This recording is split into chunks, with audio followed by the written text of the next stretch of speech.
Good morning. Today we have Mita Mallick on the show. I'm really excited about this episode. How you doing, Mita? I'm doing great. I have a little bit of a cold, but I'm excited to be here. Thanks for having me.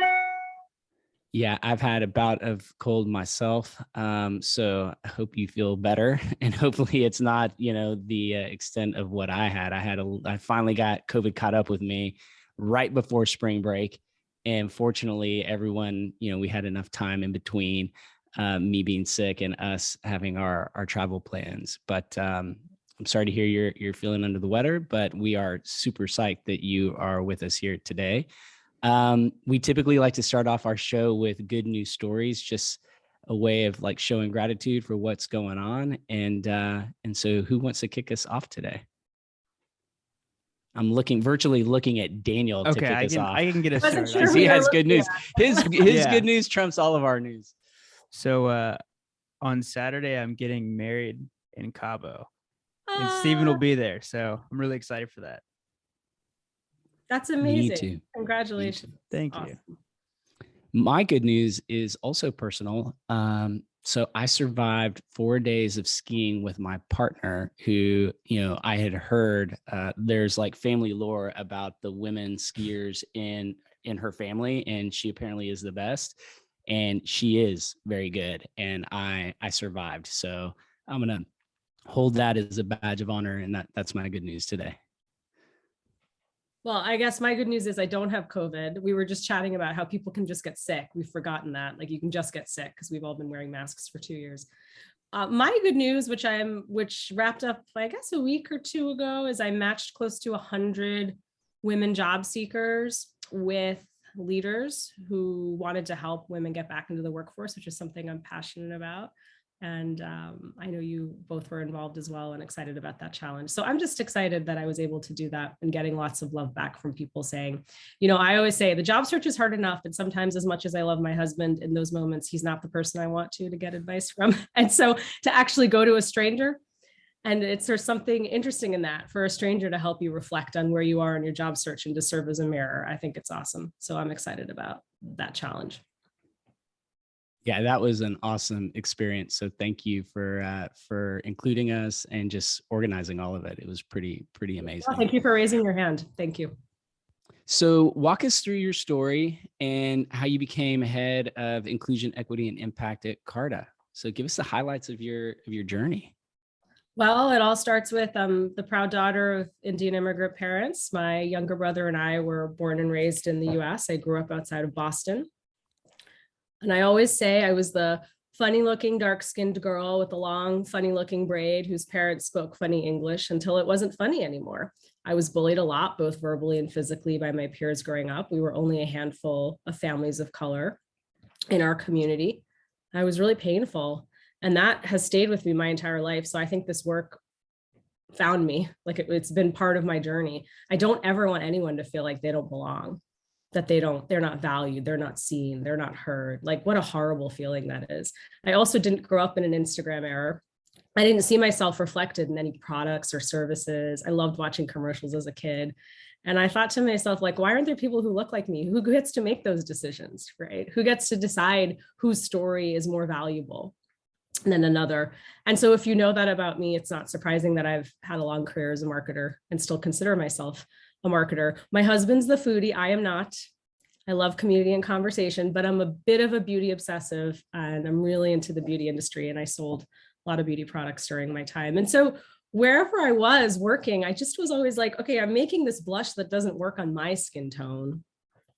Or I'm working on this campaign where the creative director says to me, true story, that woman is too dark. We can't feature her in this global campaign. And you're like, what? So all along, these things happened to me in my career. And so when I was at Unilever leading one of the biggest portfolios they have, which is the hand and body lotion portfolio, maybe you've used some Vaseline or Suave, some of the favorite brands that many of us have used. My then CEO asked me to lead diversity, equity, and inclusion for the company for the first time. So that's how my journey began. I was at Unilever for a while. I really enjoyed it. And I had a mentor once say to me, when you're comfortable, it's time to get uncomfortable. I was super comfortable. And so I was always really interested in tech. And I wanted to just also prove to myself and others that I could do something different and take a risk, from going to all these really public big companies to a startup like Carta, which is 2,000 people. And to be their first ever head of diversity, equity, inclusion is awesome. And to build that team has been a really good journey. And I've been here a year and a half and started during the pandemic. So that's been really interesting too. Probably Cool felt story. like 3 years. I feel like this last year and a half has just dragged on.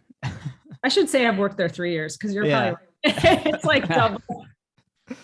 And so you fall into one of the buckets, into the bucket of people that did not, kind of not necessarily accidental HR, because I think there is a bit of intention based on like the story you've shared. But do you think your experience in product and brand have helped you in your current role and what you do, and how? Absolutely. I understand how a P&L runs. I always say to people, no matter where you sit in a company, we're all trying to sell something to make money. And so understand how your company is doing, understand what's keeping your CEO up at night, because it's the chicken and the egg. You can't have diversity, equity, and inclusion, I believe, is a driver of the business. But at the same time, how do you fund it if you're not selling enough pens or enough coffee or enough whatever you're selling? So I think that has really given me a lot of perspective, and has actually helped me gain respect of other leaders when I'm talking to them, because I understand the business perspective as well. And it's just a different career, as I have a lot of individuals I respect and admire, including Katie Burke, who's a good friend, who's the CHRO of HubSpot. People have different journeys and how they've grown. But what I will say to you is having business acumen is paramount. No matter what you do, to understand how your business works is really, really, really critical. Yeah, 100% agree. So I want to talk about Brown Table Talk. So I've listened to a couple of the episodes and I've really enjoyed what I've heard. I actually listened to the episode about doing office work, and I just find the podcast so it's a weird thing. Like, you're talking about really hard topics, but it feels fun and it feels relatable. And I feel like you and Dee have this great chemistry on the mic together. And so I just wanted you to, explain to us the premise of the show. I love how y'all explained it on that episode that I listened to, how you started the pod to spill the tea on the hard truths that women of color face at work. So just share a little bit more about the podcast. Well, the podcast, the journey goes back to 2017. I met DC Marshall at the Multicultural Women's Conference in New York City. She was on stage speaking, and we just sparked to each other. There was something about her that I was like, I have met you for a reason. And I didn't tell her at the time, but I later hired her to be my coach, and she coached some of the people on my team. I was going through an incredibly painful gaslighting and bullying experience at work. So there was a reason that I met her that day. So we started working together. She's the client I can't get rid of, because then we just became friends over the years. And we would call each other late at night and text and do audio messages and have dinners and share about all these things that were happening. And we talked about this podcast for almost 2.5 years. And I believe you can upskill on anything, just like you're all doing running a podcast. But I was like, I don't want to upskill myself. I'm a storyteller. I don't want to upskill myself on the technicalities of how to do a podcast. So then I was really lucky that I had known Rich Cardona for a while, and we had reconnected in our lives on LinkedIn, and he and his team helped us produce the podcast. But why we did it was I just wanted to share all the stories that I had been through. And honestly, there's a big piece of healing for me in that. I'm going to be selfish. Like, I wanted to share so I could heal, but I know stories can inspire and inspire change. And what's been interesting about this podcast, as you say, Daniel, it's about sharing stories so that we can help women of color not just survive, but thrive in their workplaces. But what's been amazing is the number of white men who have reached out to me in my life to say, I worked with you then, and I didn't know these things were happening. And so we need allies to also be listening to these stories. We also talk about, I always play the ally on the episode, and sometimes, push these buttons to say, well, what if I did this, or what if I did that? Help me understand. And so we also leave tips at the end. But I think the podcast is really a reflection of our friendship. And so you hear that come to life as we talk about some of the things we've experienced. Yeah, I feel like that makes a big difference. Steven and I, obviously being family, I feel like it's so easy for us to just like have this easy banter. whenever we do these podcasts, and it makes it that much more fun because we get to hang out with each other every week. So definitely can relate to that. Well, yeah, and stories are powerful. I think when you hear a serious topic, I guess conveyed in a really kind of rich, powerful story, Daniel, you said it, it's super relatable. And even when you were talking through your intro, like I remember like sitting, I was like, oh yeah, I remember sitting in like elementary school class and like being pointed out or being asked, like, why do you have a tortilla PB&J and like a quesadilla version of a peanut butter and jelly sandwich, like at lunch? And I just thought, oh, this is what like my family and the nanny that lives with us makes for us. And I didn't think twice about it. And I remember like being pointed out, like, that's weird. Like, why would you eat that? And I think that's what happens when you have these conversations in the form of storytelling. It's just so much easier for people to connect with what you're trying to share and the experiences that you're sharing with the audience. And so I can't wait to listen to. I briefly listened to the one that Daniel shared, and I can't wait to dig deeper into what you guys are doing on Brown Table Talk. Awesome. Thank you so much. Yeah. So turnover, this is something that I think a lot of companies are dealing with right now. It's been called the Great Resignation. I know that you've been referring to it as the Great Awakening instead. Why is that? How'd you come up with that? It actually relates to a lot of the topics we cover on Brown Table Talk. I came across a study that McKinsey recently did, and it talks about one of the number one reasons people are leaving workplaces and just saying, I quit. And it doesn't actually have to do with the meditation app or the free snacks or more money. It has to do with people feel like they don't belong. And you're seeing that being a driver disproportionately for people of color. And so what does that look like? It looks like everyday aggressions. It looks like gaslighting. It looks like bullying. It looks like not getting credit for your work, being overworked and underpaid, not being recognized, not being promoted when you deserve it, right? All of those things. And I think it's just honestly a lot of pent up emotion as well that we've all been through over the 2 years, but we've been through for many years in the conditions that some of us have been working, under which some of us have been working. And so that's why it's the Great Awakening. People just aren't willing to tolerate what they used to put up with in their workplaces. And so they're looking for new opportunities. Yeah, it's interesting. So I haven't been in the workforce as long as you all, but when I, first started working, I always felt like I had to not put on an act, but I had to be like a certain type of person at work. And I feel like that's really changed here in the past couple of years. You hear everybody talking about, bring your true self to work. We want people to, feel comfortable being themselves. And yeah, I never really felt that until, recently. It's weird how, much of a change that can make for people and how engaged they are in their work. And I take that back. When I worked for Steven, I always felt like I belonged, but it was just a different atmosphere. It was like 10 of us. So it was impossible to not feel like we belong or I belonged because, when there's that few people on the team, at certain points we had 5 or 6 people. If I don't belong, then it doesn't really make any sense. We're the ones creating the culture.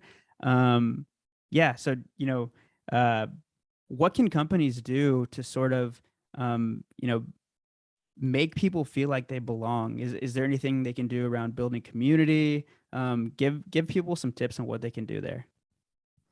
One of the things, I have not met my CEO in person yet, who I'm working for, because it's been a pandemic. And so a lot of us are joining companies remotely. And so think about that too. Another reason people leave is because they don't have friends. Isn't that interesting? There's studies out there, which actually makes sense if you think about it. Think about some of the worst work situations you've been in. I think about them, and why I've stayed is because I had friends there and we commiserated together, right? Either it was a toxic boss or the business was in double-digit decline, but I had my friends and we were together and in it. And so imagine that you're joining virtually and you don't have friends. Like I remember starting Carta and I would like go into some of our meetings and watch people present. And if I saw something that Stephen said that sparked for me, I would just write to him and say, I really enjoyed your presentation. Could we have a coffee? And he would likely say yes. And we'd get together virtually. And then if we got along, I'd say, hey, could I just set up time for us to connect monthly? Because how else can you develop relationships if it's not with intentionality? So I ask people to do that. I give people that advice, but I also ask leaders, like as a hiring manager, think about how you can help pair people and make people feel like they belong and they're part of a community and help them develop friendships. I think that's so important. And I think, let's just get some of the basics right. Give people credit for their work. Give people an opportunity to share what they're working on. Don't block people out of meetings. I know there's this whole, what is that whole, there's a whole piece around productivity, that the more people you add to meetings, the less productive they are. So people will challenge me when I say this, but that's not what I'm saying. I'm saying it's a virtual table. There are seats for all. I'm not going to have to go sit on the radiator right now, right? Like there's seats for all. So if this is an executive meeting and I've done the work, have me come and present the work. I'm not saying I have to stay for the 2 hours, but why not? Why not have me Slack things? Why not have me email things? Like have people feel like they're contributing and feel pride in it. I think that's so important. And Stephen, I just wanted to comment on your lunch story, which is a powerful one. Imagine like every day you're at work and every day people are like commenting on your lunch, or they constantly call you Mita. And so thank you. As we started, you asked me, how do I pronounce my name? And that matters. Or they're asking me why my hair has changed. So now I'm not even focused on the work. I'm just focused on like, I'm showing up and I'm focused on what people are going to say about me. But imagine if all of that was gone and I could just bring the best version of myself to work. And then I could just focus on the work and imagine how limitless like my potential is and the potential for the company. Yeah, it's funny you mentioned limitless. That's one of our core values at the company I run, Workify, and it always has been from the very, very beginning. And I don't think that leaders and managers and companies think about the notion of having a limitless culture relating to belonging, relating to the topics of diversity, inclusion, equity, like all of these things that we are talking about. And I feel like that's still a barrier in truly understanding the work that's being done in the space. Like companies are pouring money, tons of money into diversity, inclusion, equity, belonging, whatever, acronyms that they use. But when in the grand scheme of things, there's still not this relationship of those two things. Like if we are better at, being equitable, at creating a sense of belonging, our business will truly be limitless. And I am a big believer of that, but I feel like that is still a disconnect for a lot of organizations. Would you agree with that? Absolutely. I saw pre the diversity tipping point of 2020, which my friend DC Marshall, my co-host of Roundtable Talk of Diverse and Engaged, she and her company coined, which was May 2020. So pre the diversity tipping point, I saw a figure that was like north of $8 billion in the US alone was what companies were spending on DE&I training. I think that number's probably exploded. It was in the billions, right? Unconscious bias training, more unconscious bias training and more, right? And so here's the hard truth that no one wants to hear. I can't put you in a workshop for 3 hours and all of a sudden you come out as an inclusive leader. Because here's the deal, inclusion starts at our kitchen tables, it starts in our homes. And so when a leader comes to me, let's say a white leader comes to me and says, Mita, Black Lives Matter, what can I be doing to help? I take them through an exercise and I say, okay, let's think about how do you spend your time outside of work? What are the activities you are involved in? Who are your neighbors? Pre-pandemic, now during the pandemic, who cuts your hair? Where do you go on the weekends? And if and when you have a life decision or a celebration that you want to share, who are the 5 people that you call who are not in your family? And if they look like you, act like you, and think like you, then you are self-segregating. And so if you don't have any meaningful relationships with Black individuals, colleagues, friends in your life, how can you say that you're an ally for the Black community? Like, where is that journey? And I would say an ally for any community. And so that's the hard truth, is that this work starts at home. And then we think that people are going to change when they show up at work, and they're not. I mean, I can help them to try to change, and I can coach them and give them tools. But that's the real big disconnect for me now in this work, which I think a lot of us are grappling with. So when we say progress is slow, this is likely a piece of why it's slow. That makes a lot of sense. Yeah. This reminds me of the conversation that we had with Yemi Akisanya, like, what was that, 7-8 months ago? And he was talking about how it starts in your community. It's not in the workplace. It starts in your community. So makes a lot of sense. And, just thinking about how the intentionality of building cross-cultural bridges and friendships and how you can do that. I once talked to a white leader who was in Vermont. And when I said this all to him, he was like, but I live in Vermont. That's like not possible. I can't move, right? And I'm like, I'm not asking you to move, but wow, how did we get connected? We all got connected through a contact who's in Boston. Like, the world is now virtual. So like, you can easily, I meet so many wonderful people off LinkedIn. You can easily, there's no longer that excuse of like, well, I live in a community that's, say, predominantly white, so I don't have an opportunity to meet people from other cultures or other backgrounds. It's just not, I don't buy that anymore. You can Not easily, a good, you care. Yeah, that's a perfect segue to the next topic that I want to get into. It like the lines that the boundaries of our lives, right? The boundary of our home life and the boundary of work life have essentially been obliterated over the last 3. I don't know. I think it's safe to say I shouldn't be presumptuous, but for me, it certainly has, given that we are a virtual remote working company. And I have been surprised at how many guests that we've had on this show that have mentioned bias as a reason they chose a digital first approach, or let's just call it diversity, equity, inclusion, belonging, whatever aspect of the space of the people space, however you refer to that.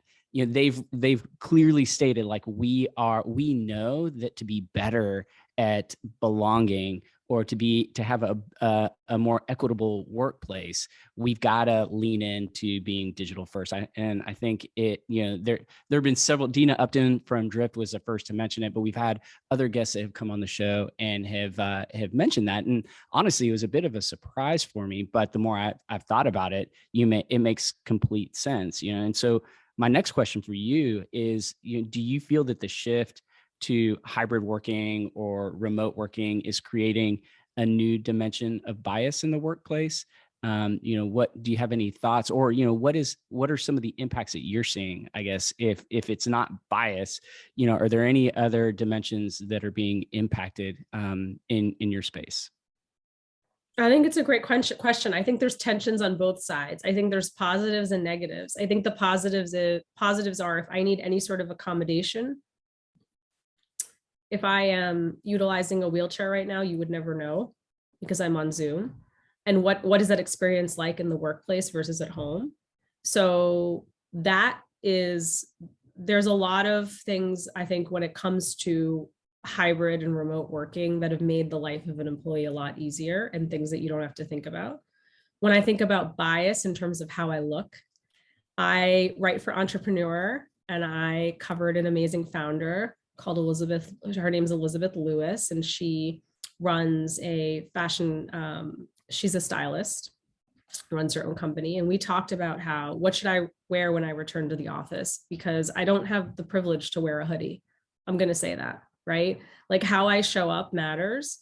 And people look at me and make a first impression before I can even open my mouth. And that's true for many women of color. And so I joke and not joke, but the amount of time I spend getting ready and showing up for work versus showing up for Zoom, right? So I think there's a lot of ways in which we've seen the digital world, remote working, make a more inclusive environment. Also, like, when you're in a meeting, it's we're all on the same level, right? We can all be in different locations like we are right now, but we all feel like we're sitting at a table together. And so getting access to the CEO and senior leaders, all of that's important. What worries me, and what you're asking is that, how do I show up as a leader, and how will I have bias if half my team is working in California and half is in New York, but I'm in the New York office? And so if I see Stephen after work and Stephen says, hey, Mita, do you want to grab a drink? I just want to talk about the meeting we just walked out of. Do you just want to grab a glass of wine? I'm like, yeah, sure. Let's go do it. Maybe we grab some other people. But here's Daniel sitting in the California office, and he doesn't have that access to me, right? Maybe he's in the office, or maybe he's working remotely. So how do you intentionally as a leader think about, okay, I've just given Stephen this additional time. Now, when I fly out to California or I'm just going to see if Stephen wants to get virtual lunch tomorrow. I'll send him an Uber Eats card. We'll get together, right? I think for me, what I'm worried about is not the scheduled time, it's the off time and how the bias will show up. And that's human, it's unintentional, right? And so how do you, if you're managing a hybrid workforce as a leader, think about, are you giving everyone equal time and an equal share of time? And I think the jury's still out on that. I think we're going to all have to kind of go through the pain of this to figure out the things that we need to solve. I agree. I personally don't feel as though managers are equipped to handle all the nuances in that one scenario. Like, I'm the manager, right? I'm the manager, and Mita is here with me in person asking me to go do something. I don't want to come across as, not inclusive, or like all these thoughts are going through my head and I'm like, I've got to do this, or Yes. like, no, I shouldn't do this at all because I need to be fair because I have all these other team members. And what if, in a huddle, like they talk about, the interaction, or, that we got a glass of wine last night and the others feel left out. Like, it just feel there's so many permutations as well of that example that I don't think managers are equipped to handle all the nuances personally. I think it's the first time many of us are leading this way. I'm going to say, I don't know if I'm equipped. I'm going to have to try it and see. And I've been thinking about that a lot. At Carta, we're returning to the office in a few weeks. Tuesdays and Thursdays, we'll all be in the office, remote the other days.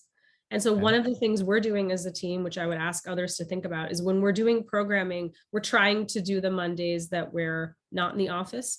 So it has that same feeling of inclusion. Meaning, if I have Daniel come in as a speaker, am I going to fly him into New York City so he's this big on stage? So when everyone else is watching, summer, and this is back in the old days of working, which was only 2.5 years ago. But okay, what if I just make it virtual?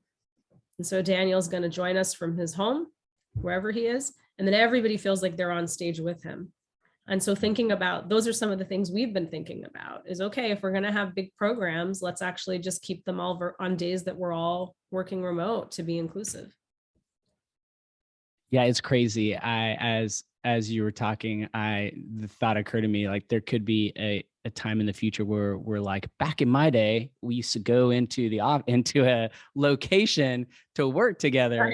Right. It's just, I could see my daughters just looking at me and laughing at me.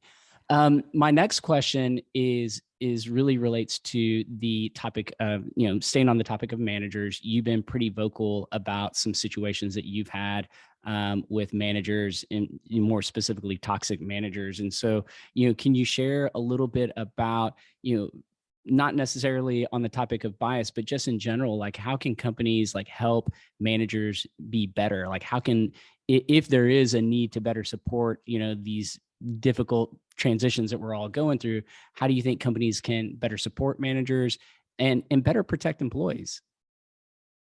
So a company is not a company, it's made up of individuals. So I always find it interesting when we have these conversations, like, what can companies do? I'm like, we all need to show up for each other. Yeah. Right. And that's a lot what I talk about on my podcast. And I'll share a quick story which illustrates this. When I graduated from business school, I was very excited to join a company. It was my first job. This goes back to the story of my name. My full name is actually not Mita, it's Madhumita. And it can be quite difficult to pronounce. And so I went through this whole journey of like, do I keep Madhumita? Do I do Mita? Do I keep Madhumita? And when I left graduate school, I was emboldened. I'm like, I'm going to enter the workforce back as Madhumita. This is going to be what I do. So I did it, started this new company. And so I have a manager at the time who won't learn how to say Madhumita, which is fine, but also won't use Mita, also will not use Mita, which also is an option, and decides to rename me Muhammad. He decides and thinks it's funny that he can call me Muhammad. true story. I wrote about it in Fast Company and also talk about it in the podcast. And he calls me Muhammad for the, I don't know, 4 or 5 months. I can't remember that I worked for him. He'd be like, Muhammad, let's get the sales samples. Muhammad, are you joining us for lunch? Muhammad, the agency's here. And so I tell you this story now. And even as I tell it, I have a lot of shame and embarrassment because I'm like, I responded to a name that wasn't my own for longer than I should have. Right. And I'm like cringing as I tell this story. But what I say to you in that example is where was everyone else who heard him call me Muhammad?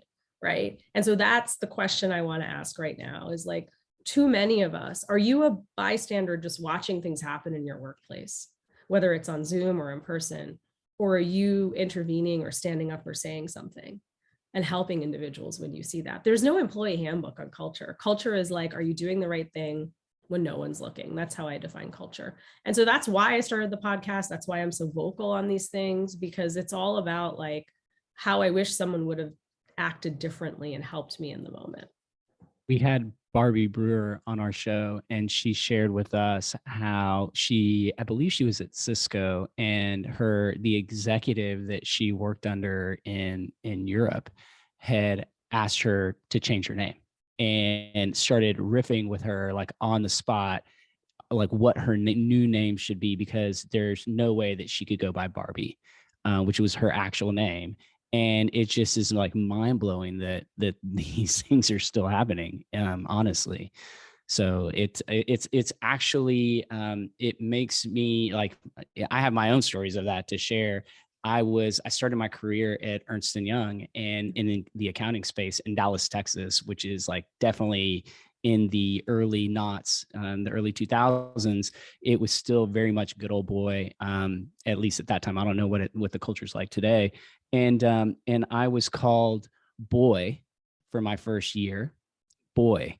And my second year, I graduated to rookie. And the next 2 years of my career, I was called a rookie. And that was just like, and I know that feeling of like, wow, like, did I really play along with that? Like, why would I do that? But when you're in the moment, you feel like you have no other choice. Like you're trying to progress your career, you're trying to make moves, you're trying to do the things that everyone else is doing. And it's like, okay, well, challenging someone about what they're calling you doesn't feel like the right way of handling that, seeing as I want to like progress. I don't want to be, I don't want to be, I guess marginalized. Yeah. But in effect, I was being marginalized. It's also, for me, it's dehumanizing. It's like, I'm not even worth that you can learn how to pronounce my name or call me by the other name I'm telling you, right? And in the case of Barbie, or in your story, it's heartbreaking. So imagine exactly what we talked about earlier. How can you show up and do your best work? How can you show up and do your best work if that's what's happening to you on a daily basis? And so I just really implore, if you're seeing things like this happen to your colleagues, check in on them. I always say no one wants to be the performative ally. You're not coming in as Superwoman with a cape to save the day, but ask them how you can support them. Go and talk to your peer and say, stop calling her Muhammad. It's Mita. Like, why are you doing this? Go and ask, one-on-one, because sometimes it's hard to interrupt in the moment. It can be, right? Like, I know that, like, I still go through in my head, things will happen and I rewind. I should have said this, should have said that, but it's never too late to go back and do the right thing. So even if you didn't do it in that moment, you didn't say what you should have said, you can always go back and talk to that person. And especially, as you point out, Stephen, there's hierarchy, there's real power dynamics. Why didn't you and I say anything? It's because we were more junior in our careers, but where were the more senior people who could have stood up for us? And that's the question I ask.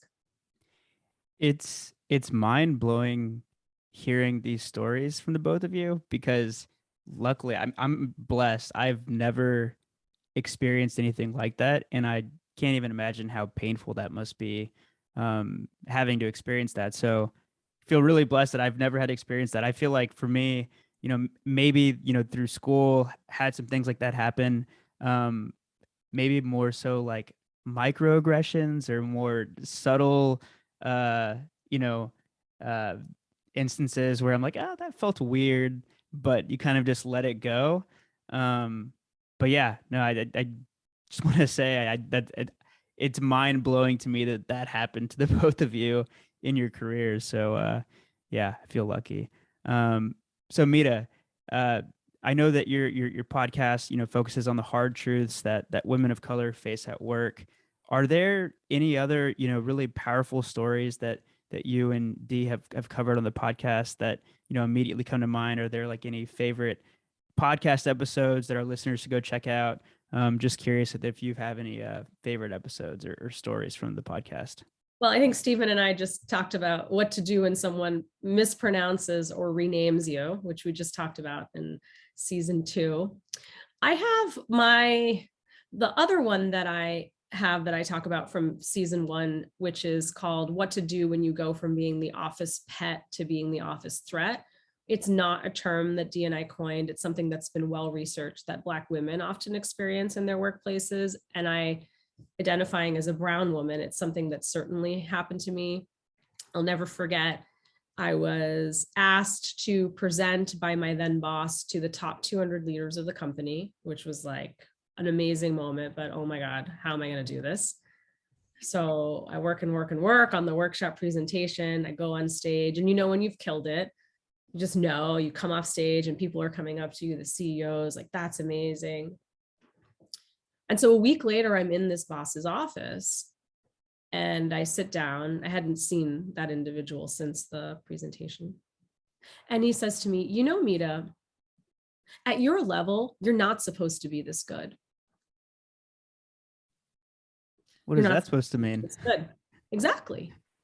And so it's this, you said microaggressions. I say everyday aggressions. I say the everyday shit, if I can swear on this podcast, the everyday shit that we go through. I don't even know. It's not a microaggression. What is the opposite of macroaggression? It's the everyday BS. And so I'm like, what does that even mean? And so we talk about that on the podcast, because you know what? Then level me up, as Dee would say, because then I'm at the wrong level. But that started to sort of, for me, the relationship started to crack as I went from someone who was the office pet. I was hired into this role, and then all of a sudden started to be seen as a threat. And it's so fascinating, as we talked about this earlier, is like, one of the things that I've been trying to practice in my career is servant leadership. If my team shines, I shine, because I'm helping them grow. So this idea that leaders are threatened by their team, to me, like, boggles my mind, because the job of a leader is to leave people better than you found them. Isn't that the truth? Like, that's what I'm trying to do. And that's what I hope people will try to do for me.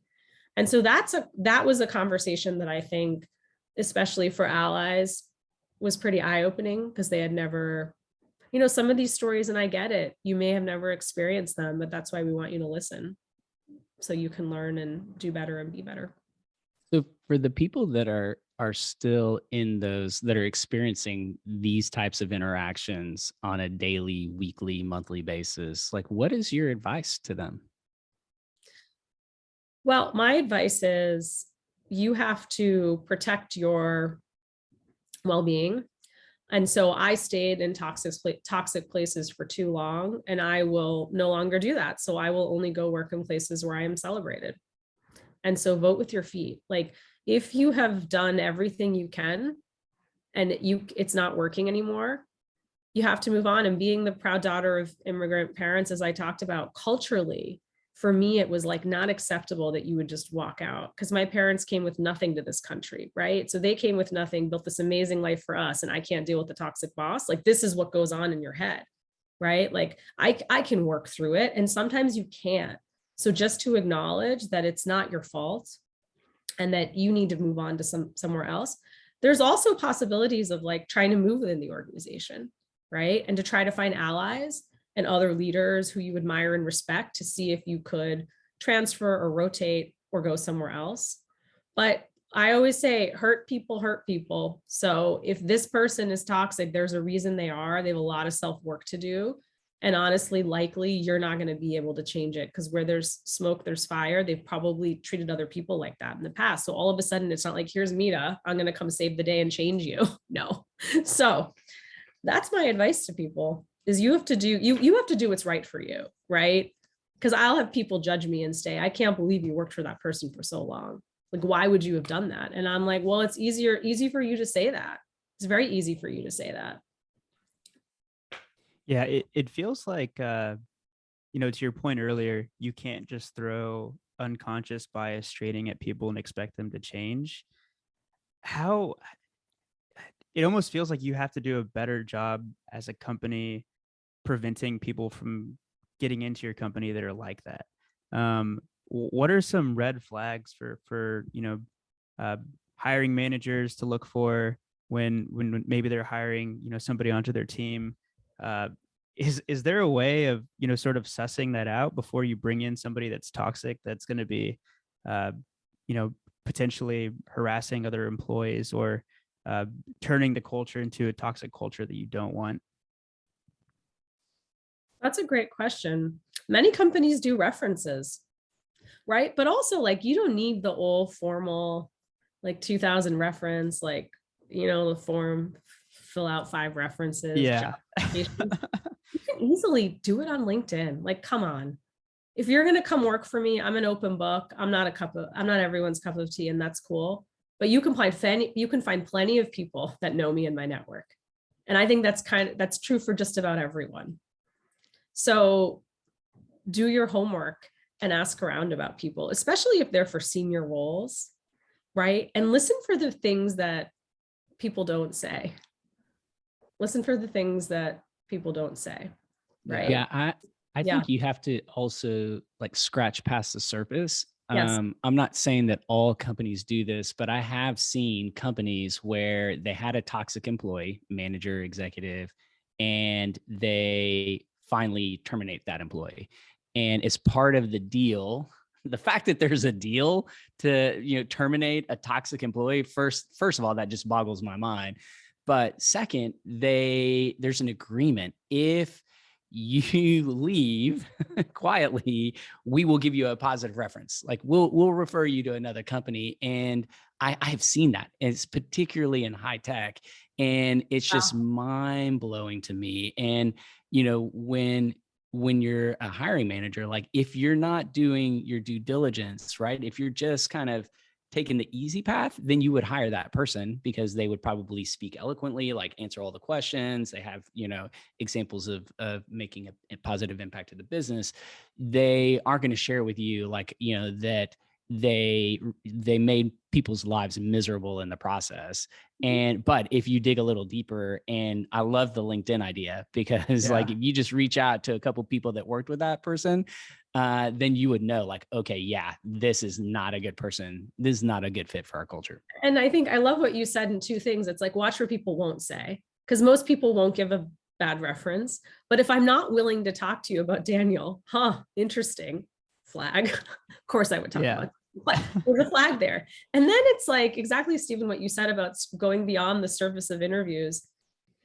There is this place as you're growing as a leader, as a people leader, you're doing less doing and more directing. There's more of a balance of that. And so the expertise is important. Of course, you're going to hire me to be a chief marketing officer. I don't know anything about marketing. Well, that's strange, right? So people spend a lot of time on the expertise and the experiences piece. But then what about, how are you as a people leader? How are you coaching? How are you growing? How do you give your team credit? How are you showing up with kindness and compassion? Tell me about the last 3 people you helped advance in their career. I mean, there's so many questions. And if people are stumbling on those, we're like, well, there's another sign. One question that we ask is, tell us about a time where you worked with somebody that was different than you, and worked together to solve a problem, and like just share a story. And if they give a very generic answer, the spidey senses start to go up, and you're like, oh, that was kind of weird. They give a non-answer. And then when you start to dig in, you're like, okay, they can't really think of a great example. So maybe this isn't, the right person to bring in. So I agree. There are a lot of questions that you can ask to sort of, suss out whether or not they're going to be a good fit for your team. Well, this always happens way faster than I want it to, or than it feels like it should. But I could keep going on talking like this for forever. But we are entering, unfortunately, the final segment of our show, which is our rapid fire questions. We ask the same questions to all of the guests that we have on. The first question, Mita, is if you could go back in time and talk to 22-year-old you, what career advice would you give yourself and why? Oh boy. Do it afraid. Do it afraid. I think I spent too much of my career worried about what other people thought of me and where I should work and why, versus like, you know, taking risks and taking on some of the unpopular assignments or places that weren't brand names. I think that's my advice to people. Do it afraid and take risks. Love it. I love that. My next question, if you could fix any HR people problem with a magic wand, what would it be and why? One of the reasons I came to a startup was because I wanted to help create inclusive processes and structures from the start. So if you could redo all of your processes and structures and put inclusion right in the center, that's what I would love when you think about any people process. Like, that's what I would challenge people to do. That's a good one. That's a really good one.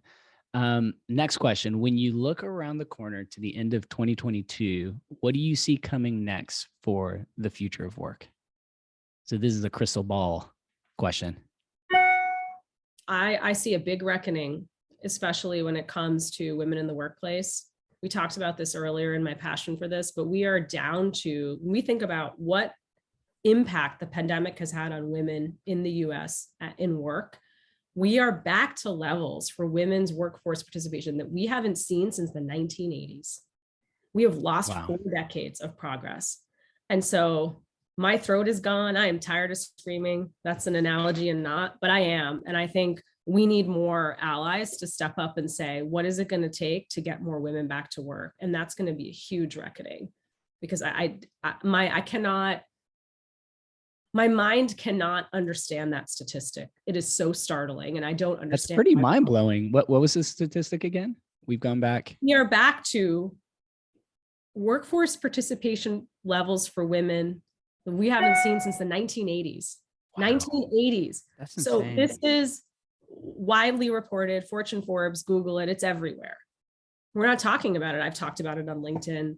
But this is the reckoning, because now we have slid so far back. We have slid so far back. And so what I will ask is, like, anyone listening, think about what you can do to help get a woman back into the workforce. It only takes one of us, right? I started this LinkedIn challenge just because I was like, what can I do? I don't know. Let me do this challenge. So just think about like one woman who is impacted, who's out of the workforce. How do you help her get back? I love that. So we found out about you through Katie Burke, and this is how we get, some of our amazing guests. So our question to you, who should we bring onto the show next? Is there anybody that you're following, anybody that you really admire that maybe isn't in the public eye that you think is really smart and doing some great work? Who do you think we should have onto the show next? Oh God, the pressure.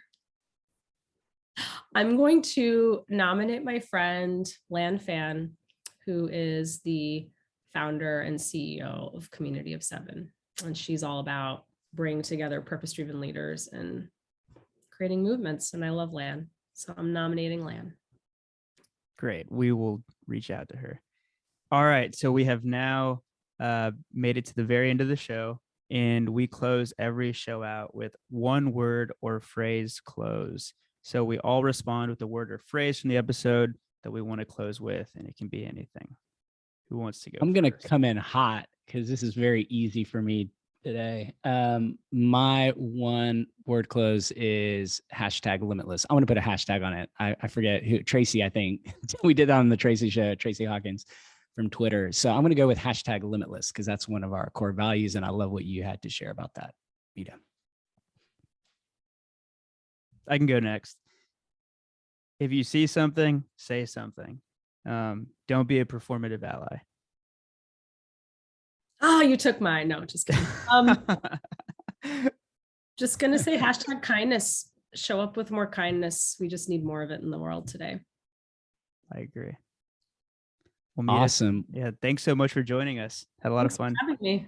It was a great conversation. We're so glad we could make this happen. And shout out to Katie Burke for nominating you to be on the show. Thank you. Thank you both. All right. Thank you. Bye.